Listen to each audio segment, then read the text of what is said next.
வெறும் 2000 ரூபாய் loan 1651 crore டீலா ஆகுமா? நான் சொல்ல போற கதை வந்து டாக்டர் சஞ்சீவ் ஜுனேஜாவோடது. இவர் தான் பிராண்ட் மெஷன் ஆஃப் இந்தியா அப்படின்னு நம்ம சொல்லலாம். சைல்ட்ஹுட்ல இருந்தே சஞ்சீவ் வந்துட்டு அவரோட அப்பாவோட ட்ரீமான ஆயுர்வேதா எம்பையர் பில் பண்ணும் அப்படிங்கிறதுல ரொம்பவே இன்ஸ்பயர் ஆயிட்டாரு. ஆனா 1999ல அவர் அவரோட அப்பாவை இழந்துட்டாரு. அவர் கிவ் அப் பண்ணிட்டு வேற என்ன வேணா பண்ணிக்கலாம், பட் அந்த ட்ரீமை ஃபுல்ஃபில் பண்ணணும் அப்படிங்கிறதுக்காக 2001ல 2000 ரூபாய் அவங்க அம்மா கிட்ட இருந்து பாரோ பண்ணாரு.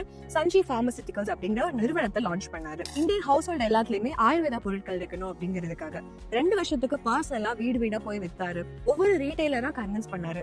நுகர்வோர்களுக்கு அந்த ரிசல்ட் ரொம்பவே பிடிச்சிருந்தது. இதனுடைய பேர் வந்து வைல்டு ஃபயர் மாதிரி ஸ்ப்ரெட் ஆச்சுன்னு சொல்லலாம்.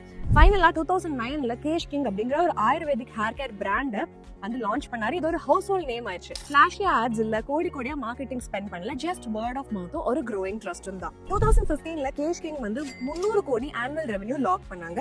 இமாமி இதை பார்த்தாங்க. இமாமி வந்து கேஷ் கிங்க அந்த பிராண்ட் அக்வயர் பண்ணாங்க 1651 crores. இதுதான் இந்தியாவுடைய பிக்கஸ்ட் எஃப்எம்சிஜி டேக் ஓவரா இருந்திருக்கு. இந்த சேலுக்கு அப்புறமா ஜுனேஜாவுடைய எம்பையரை திவிசா ஹெர்பல்ஸ் அப்படிங்கிற ஒரு நிறுவனத்து மூலமா லான்ச் பண்ணாரு. Rope Mantra, Pet Saffa, doctor Ortho இந்த மாதிரி பிராண்ட் எல்லாமே லான்ச் பண்ணாரு. அவருடைய அம்மாவோட 2000 ரூபாய் லோன் யூஸ் பண்ணி அவரோட அப்பாவோட ட்ரீமை ஃபுல்ஃபில் பண்ணாரு. சில டைம் கிரேட்டஸ்ட் எம்பையர்ஸ் வந்து லவ் மேலதான் பில்ட் பண்ணப்படுது, லார்ஜ் கேபிட்டல் பேஸ்னால கிடையாது. யாரோட கதையை அடுத்து நீங்க கேட்கணும்னு விருப்பப்படுறீங்கன்னு கமெண்ட் செக்ஷன்ல சொல்லிருங்க.